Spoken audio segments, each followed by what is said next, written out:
नमस्कार मित्रांनो, 5 नोव्हेंबर 2025 वार बुधवारी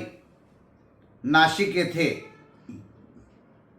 कुंभमेळ्याच्या अगोदर प्रशिक्षणार्थ्यांचा कुंभमेळा, प्रतिकात्मक कुंभमेळा होत आहे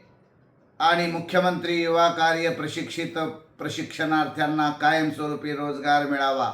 आणि त्यांच्या मानधनामध्ये दुप्पट वाढ व्हावी याकरिता राज्य सरकारचे लक्ष वेधण्यासाठी आपला आक्रोश या गोदा तीरावर आपण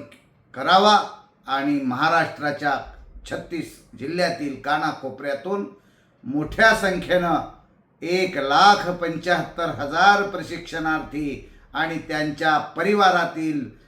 हजारो सदस्यांनी या नाशिक येथील प्रतिकात्मक कुंभमेळ्यामध्ये उपस्थिती लावून राज्य सरकारचे लक्ष आपल्याकडे वेधण्यासाठी मोठ्या संख्येनं आपण सर्वजण उपस्थित राहा आणि आपला हक्क,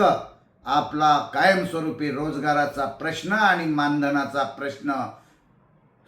सोडवण्यासाठी मोठ्या संख्येनं आपण नाशिक येथे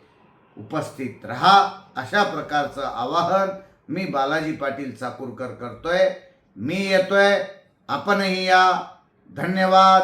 जय